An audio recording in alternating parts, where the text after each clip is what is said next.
stereotypes tend to break down in proximity. Sitting around the table together and breaking bread, that's one way that people break down kind of barriers between them. But working on a project together is another great way, or being mentored or in that sort of learning relationship with each other is another way that stereotypes just break down. Welcome to We're Only Human, a podcast focused on blending research and practical advice to help today's HR, talent, and learning leaders improve business outcomes. Let's welcome your host, Ben Eubanks.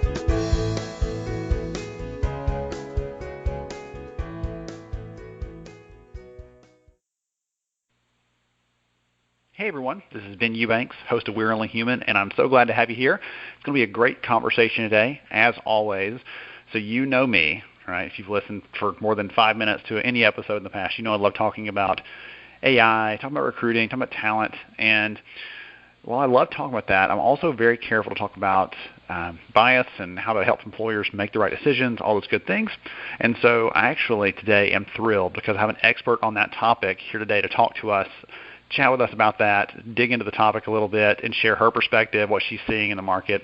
So I would love to welcome Heather Tinsley-Fix from AARP to the show today. Welcome, Heather. Thanks so much for having me. Absolutely. So tell everybody here that's listening in a little bit more about who you are, and what you do. Right. So my name is Heather Tinsley-Fix, and I actually work at AARP. And that might seem a little bit initially confusing because AARP as an organization is generally associated with retirement, but as we live longer and stay healthier for longer, and as financial circumstances sometimes dictate that we need to work longer, all of us are working longer, especially younger generations are probably going to have to work until 70, 75. So AARP has decided to really focus a lot of attention on helping the 50-plus thrive in the labor market. And part of that, and this is the work that I lead, is to engage with the employer community around topics such as the value of age diversity, why a multi-generational workforce matters, and why it's good for business. So that's what I actually work on at AARP. And I'll get into a little bit more about why I got interested in this topic a bit later. Okay, awesome. So when you're not at work, I'd love to ask, you and I have met each other a couple times at conferences, so I feel super comfortable like just chatting with you, and I'm going to have to try to be not go completely informal, but I'd love to hear more from you. When you're not at work, when you're not trying to save the world and make employers better, all those good things, what else do you like to do? I like to cook. And I love to watch shows. So there's so much good television on right now, and I just can't keep up with it all. In fact, I recently decided that I was going to get HBO purely to watch Game of Thrones. So like a lot of folks out there, I love shows. And, I like to read. I like to, hang out with my family, the usual stuff. Very cool. Well, hey, I love cooking too. I travel a good bit. Yeah, I travel a good bit, so I watch probably just as much shows as I would if I was home, in TV. So awesome, very cool. Do you like share cooking with your wife, or like do you do it, in an equal manner? Or She is a phenomenal cook, and is great at. Actually, her thing is baking more than cooking. If you want to divide that out, she loves to bake more than. Not more than me, but more than the average person, I would say. But it's just one of the things I really enjoy doing. And one of my favorite things is like, hey, will you come in here and cook with me, bake with me? That's one of my favorite things to do with her.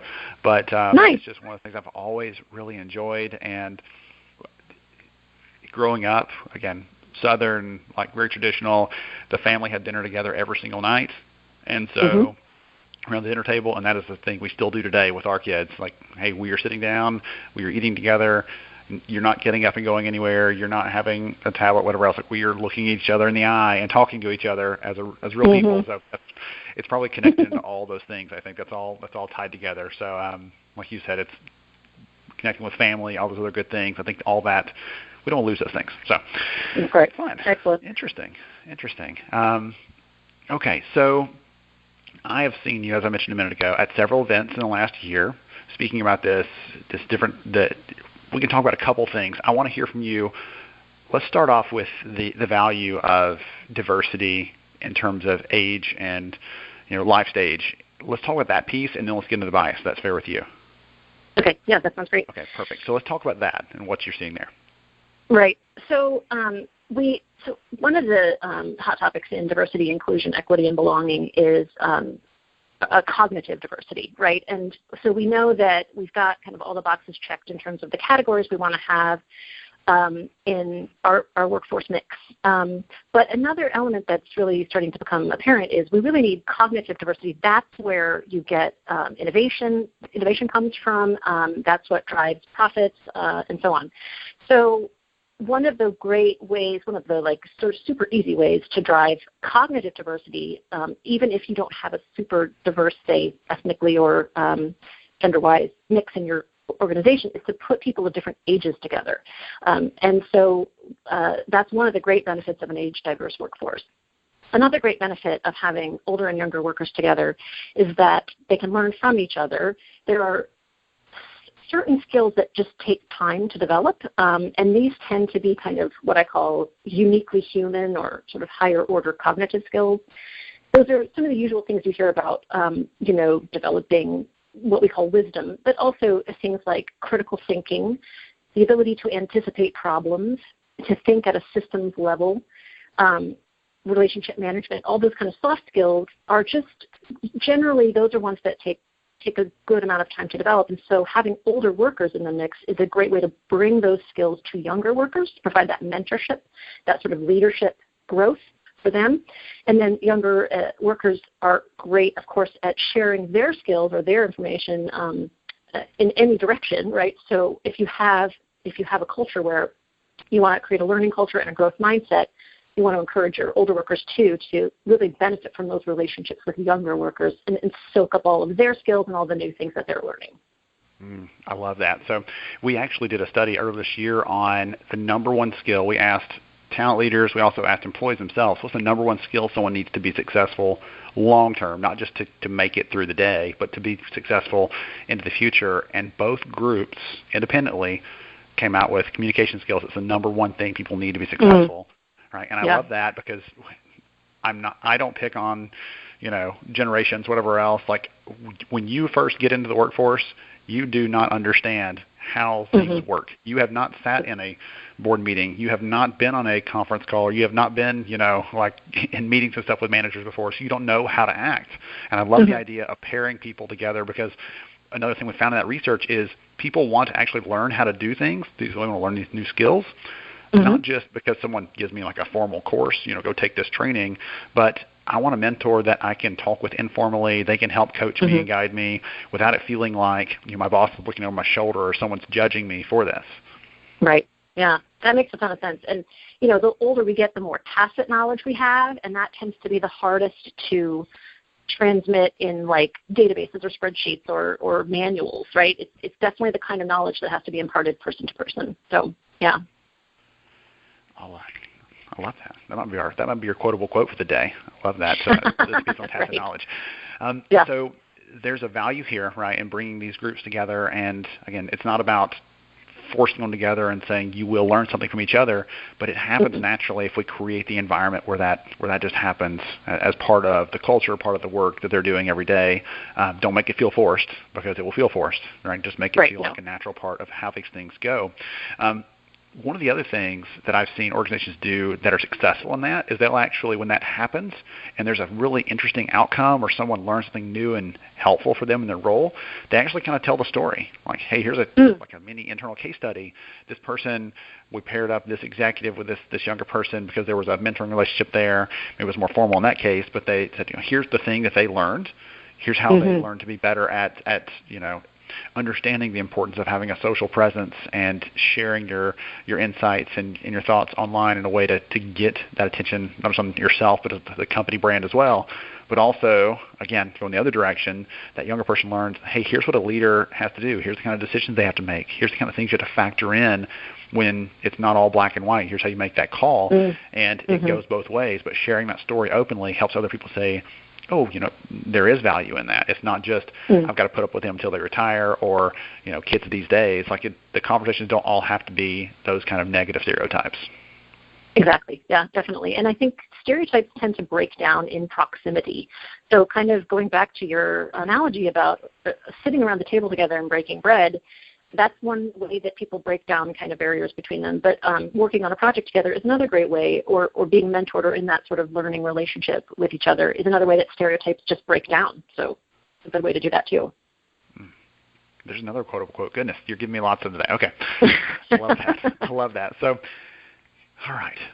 Last year, I saw you talk about this last summer, and again, you're still speaking about it because it's still a thing, still a problem. Mm-hmm. What's interesting is a lot of the news that I've seen in the last year, I've been doing this research for a couple of years now around AI in the workplace and some of the tools for automation for the recruiting side specifically, and last fall, there was a huge kind of explosion around the topic. People understood a little more about it. There were at least a little more news articles and things about the concept of machine bias and how algorithms can make the wrong choices. And so people started to be aware of that. I'm seeing more content, more people talking about it. But you were talking about this stuff last summer before a lot of those stories ever even happened. So you were kind of, well, I don't want to say first necessarily, right? I'll give you that cred. Right, fine, you're first, whatever. Heather's also, and we'll just go ahead and lay that down right now. But talk to me a little bit about why you're passionate about the topic of AI and discrimination, how it affects the people that you're trying to serve at AARP. Mm-hmm. Well, I got interested in this topic because in December of 2017, the New York Times published this really interesting article that came from findings from an organization called ProPublica. They were looking into just the ways that social media kind of, pushes us into our echo chambers. That was what ProPublica was working on, but one of the things they stumbled across or uncovered was that a number of employers were using Facebook to age target their employment ads, right? So they would say, I want this ad to be seen by people who are 25 to 36. So that really narrowed the window of people that were seeing about these opportunities, or that would see them, in Facebook. So there's currently, and this will actually come in later if we get to talk about regulation or case law, but currently there's a class action lawsuit by older communications workers against a lot of these, the companies. One of them was Verizon, and I won't go into all of them, but at any rate, so that's going on right now to see, does this actually qualify as age discrimination? But so this got me really interested in, okay, what's happening now with recruiting and how we are outsourcing more of it to algorithms into machine learning, and what are the implications for just all kinds of bias, not just age bias, or the potential for it, because these platforms have a lot of promise, but I think, and this is probably, if there's one takeaway you take from this podcast, is don't trust the marketing, right? Just make sure you ask questions and push your vendors, right? And vendors are going to be happy to answer your questions because, it's a partnership, but don't just sort of blindly accept kind of what they say. And so I really just got interested in that. And in the larger context too, right, algorithms are deciding access to not only jobs and economic opportunities that way, but also, or they're influencing the outcomes of it. They're also deciding who gets credit, who gets loans, who gets access to housing. I mean, so in a larger sort of conversation culturally, we need to start having, being really mindful of how we create, monitor, and rejigger our algorithms. So I'll tell you a story. You can add it to your list if you haven't heard this one already. So one of the stories I love sharing to get people to understand this concept of how we can unknowingly program an algorithm to do the wrong thing is there was a professor at Harvard named Latanya Sweeney, and she was doing research and was finishing up a project. She Googled her name as part of this, and it said the first result, sponsored result, was Latanya Sweeney arrest record. And she freaked out a little bit, like, what in the world? What's going on here? So she paid the fee. She went to the website and found out what she already knew. She had never been arrested, but she got curious, and she searched her coworker's name on the project, Adam so-and-so, and it said, would you like to see Adam's high school transcripts? And she's like, well, that's weird, because the names should have returned something similar. So she started in research, and she found that in her research, if you have an African-American sounding name, you're more likely to get that arrest record result. And if you have a Caucasian sounding name, you're more likely to get the innocuous, hey, do you want to see their diploma or whatever else? And so she reached out to the advertising company and said, hey, you guys are really doing a disservice here. What's the deal? right? You're making yourself look bad, you're making us look bad. And they said, hey, you know what? It's not us. We set this up when we started running the campaign. It was a 50-50 split. It's a flip of the coin what you're going to get. But over time, what people click on will drive the algorithm to repeat that over and over and over again, right? Like the echo chamber social media thing you mentioned earlier. Like whatever we're liking and sharing and posting on, we're going to get more of those kinds of things. And this is an example. The algorithm wasn't bad. It wasn't messed up.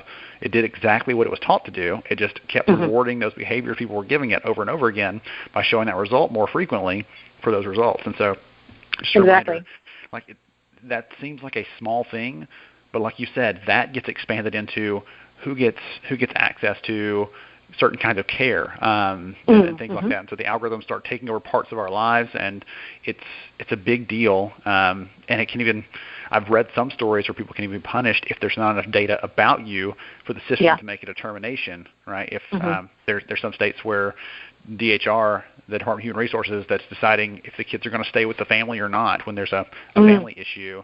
They're looking at all the data in the algorithm. If there's not enough data, they're like, well, we can't make a determination. So that's, I don't know, it scares me just a little bit. Yeah, just a little bit. It does. And I think it points to the fact that most big decisions, like who you're going to hire and how you're going to fill your requisitions, are a series of very, very small micro decisions. And I think that's where we need to focus kind of our attention with regard to AI in hiring or in these other arenas, because you're, in the case of, say, LaTanya Sweeney, she's experiencing kind of the algorithm being neutral and spotting patterns of pre-existing bias, or if it's unconscious or conscious, or even just historical legacy of that bias, right? So bias can emerge from the system even when, as actors who are creating these algorithms, we're saying, we don't want any race or gender or age or ability to be factored into the algorithm, take it all out. But the bias emerges anyway because the algorithm, which is neutral, I mean, it's a machine, right? It's spotting the patterns that already exist. Yes. Oh, goodness. Okay. We're getting really deep here. It went from I like cooking with my kids down to algorithms are running our lives, or on the verge of it. So you mentioned a minute ago, and this is one of the things that I share as well. I want to hear your take on it, and I'll comment a little bit. What advice do you share with employers around this? You said be willing to push back, be willing to ask questions.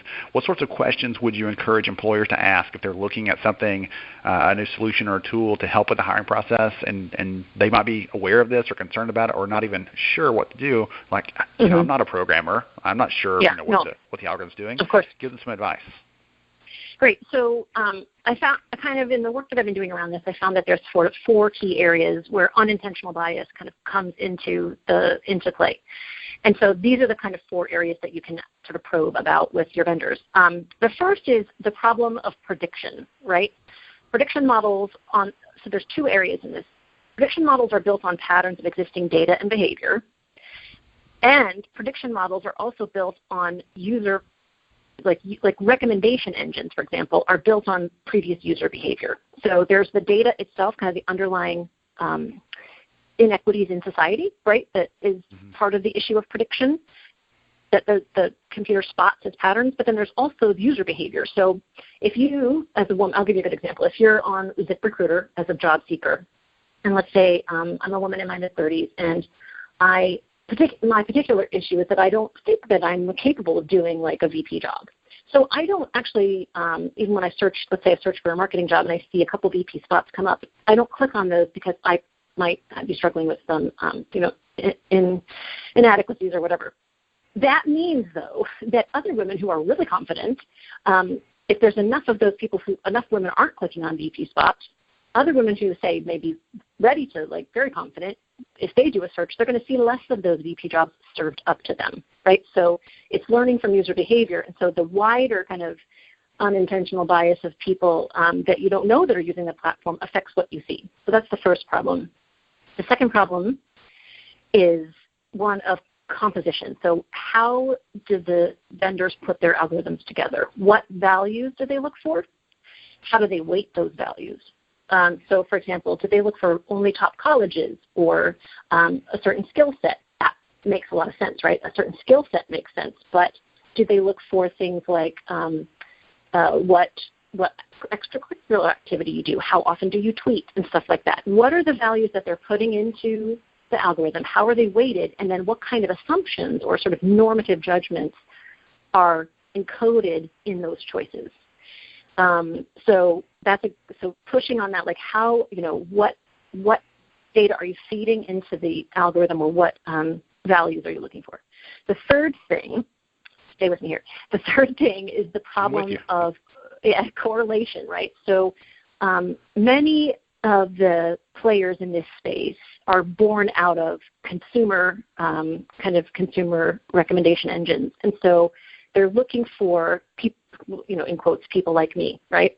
So now this is not usually traditionally the way we search for candidates, right? But in a hyper-competitive labor market, we're trying to go as fast as we can to find these candidates, and this is a shortcut because it works. Like you can say, all right, I want to start advertising on Manga sites for my programmers because I know that most of them are there, or many of them are there. So that again sort of feeds into that echo chamber. And the problem with correlation in the data, an algorithm can spot a correlation, like people who are really good at programming tend to visit these websites and click like in these ways and so on. The problem with those correlations is that they might be significant statistically, but they're not in any way related to the job that the person's going to do. So a good example of this is I was at SHRM Talent Management this year in April, went to a talk on this, and one of the panelists said, we found using the algorithms that he's a vendor, right? So we found that the ideal candidate for company X, the one who's predicted to be the most successful, has a dog, reads The Economist online, and used to be either a Boy Scout or a Girl Scout. Well, that's really cool, and that's fascinating, but does that actually really have to do with the skill set that the person brings to the table and whether or not they can do the job? So that's the problem of correlation, right? And if the engine that you're working with or the vendor you're working with is built on that kind of model, as opposed to, say, performance data or history of jobs, like your job history and your skill set and all of those things, then that's something to be aware of. And then the final problem is the problem of training data. So when an algorithm is set up, the first that's created, and the computer programmer is like, okay, we want to look for these things, right? And we want to look for patterns in these along this value set. So we need some data to train the algorithm, to teach it. What training data do they feed into that algorithm to train it to look for patterns? Because the patterns it spots within the training data are generally going to be the patterns that it starts with when it's released into the real world and starts looking for candidates, ranking candidates, engaging with them. So ask about the training data. That's just the normal sort of garbage in, garbage out argument. So I know that I've talked a lot, but I do have a couple of other non-algorithm related suggestions we can get to later that I often give employers for how to sort of mitigate the potential for bias. I want to throw in one funny comment, and then I want to let you loose on that one. Going back to the correlation one, the correlation versus causation, the data that we're using, one of the things that happens back in the early 2000s, I remember everybody was trying to copy Google in their model of asking weird off-the-wall interview questions during the interview process. Right? They'd ask, how many manhole covers in San Francisco, or how do you fit an elephant in the refrigerator? They claimed they just wanted to see how candidates actually thought. We want to understand how your brain works, how you're making decisions. But what it actually turned out, all they were measuring is people's tolerance for stupid questions, because there was no connection between the actual performance on the job and how someone could bluff their way through one of those silly questions they were asking. And so they actually did away with them and stopped asking those kinds of questions anymore. And that's a great, that's what that reminded me of, that tie-in there. Just because you can see a correlation, we think we can correlate, people are smarter because they can answer this. That doesn't mean that someone's ability to answer that question causes them to be better at the job. It just means that they can answer that question. So exactly. All right. Non-algorithm suggestions for the non-techies. Yeah, yes. And also, I do want to say something funny about spurious correlation. If you just Google it, there's a website that shows really amusing correlations. Amusing correlations that exist. And one of them is the number of people who die by drowning in a pool apparently correlates to the number of movies that Nicolas Cage has been in over like a 5-year period or something like that. So you can have a lot of fun with it. It does not probably belong in the hiring arena. So, okay, so that's going to be the best stat ever shared on the show, by the way. Yes. Great. Well, a couple of other things you can do that are not related to kind of poking and prodding at your vendors are, first, figure out ways to separate out sensitive data as long as possible within the hiring funnel. So a company called Blendor does this, and there are others that are kind of jumping into the fray, which is you're just blurring the candidate's age, race, gender, ability, and all those other sort of protected class attributes. And this goes back to that famous example of the Philharmonic, I don't know which city, but decided to do blind auditions. So they separated say the violinist who was auditioning visibly from the deciders, and so they ended up having more diversity that way because they couldn't see the candidates. So that's one way to do it is blur those sensitive characteristics as long as you can. Make sure that you provide in your assessment stage of kind of the hiring funnel, one good way to really predict how good someone's going to do in the job is to give them an assignment. So ask them to do a sales presentation or code a really simple website or write a paper or whatever it is. So the assignments are a good way to gauge, in addition to the games that, like Pymetrics is a company that provides fun games for people to play and then predicts how well they'll do in certain jobs. You can in addition to those types of assessments, you can provide a work assignment. Yes, simulation or job task, absolutely. Definitely. This is probably you're already doing this, but utilize multiple sourcing methods, obviously. Pay attention to what your job descriptions are like and your employer branding. That's sort of very kind of like employer branding 101. But like if candidates don't see themselves at your organization and don't apply, then again these algorithms are just gonna magnify that lack because you don't have people applying, and so they're like, oh, those people must not be successful here, right? So make sure that you're inviting in your employer marketing that you're inviting all candidates of all types to apply. And then another last thing you can do, actually going back to the vendors, which is a great question to ask them actually, is whether or not they conduct periodic audits to see if the result of their suggestions and their ranking and their matching is providing diversity to their clients or suppressing diversity. A good vendor will have a mechanism in place. HireVue is one of these. They conduct periodic audits and go back and tweak and work with the algorithms to try and mitigate any sort of depressive effects that they see in terms of diversity. So that's another good question. Awesome. Very cool. I'm over here making notes of all the things you're sharing here. This is so good. I love it. So, all right. You mentioned a couple different companies in there. Blendor, really, really sharp company. Their CEO Stephanie actually won several awards last year at the HR Technology Conference for their solution as a brand new startup doing good stuff in the diversity space. So good to mention them. You mentioned Pymetrics for their assessments. They're doing good stuff there. And then one of those companies in the middle, you talked about the second one there, an assessment or some sort of tool where they can actually try the job out. A company that's doing that really well for your own research, if you want to dig into them, is Vervo, Vervoe. They're doing some good stuff. They're based down. Great. Goodness, I want to say in Australia. They're going to kill me if it's like really New Zealand because they don't like being mixed up, but I'm sorry about that. I'm from Alabama. It's all far away from me. So, but they're doing good stuff in that space to help employers build some sort of test or assessment because all the data say in terms of selection methods, that's the most predictive way to see if someone can actually do the job or not based on how cool the resume is or their GPA or all the other things you were just mentioning a minute ago, like what college they went to. Those things don't predict someone's success in the job. It's actually their ability to do that task you're about to hire them to do. So that's the most predictive. All right. Yep. Wow. My brain's exploding. I'd imagine everybody else out there is like holding on for dear life. If someone's heard something fun, interesting, useful, or is like, I want to understand more about that, more about what Heather's doing, you and the rest of the team there at AARP, what's the best way to connect with you or to connect with the team there to learn more? So the most direct way is just to email me or to connect with me on LinkedIn.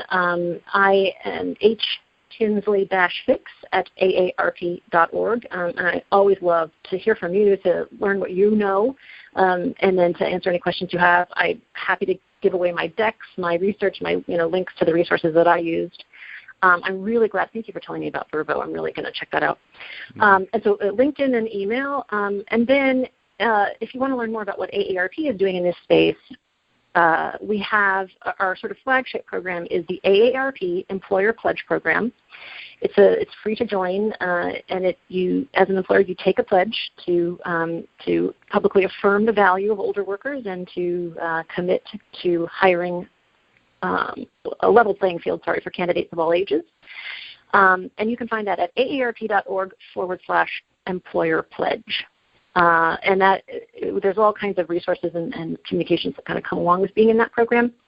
One of the benefits of joining actually is that you get discounts if you do want to source older candidates. Post on our job board, which we market to our members and to the 50 plus in general. So that's a sourcing method that's like a diversity board for experienced workers. Yep.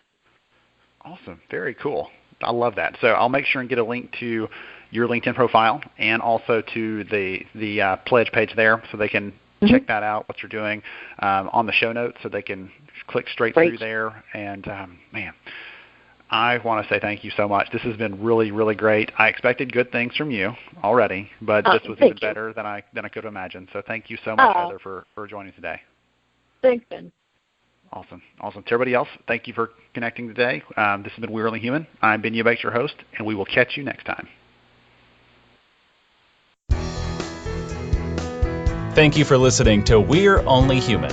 Please take a moment to share this episode with another HR leader who might see it as a valuable resource in their daily work. For more information about the podcast and to see all our show archives, please visit upstarthr.com.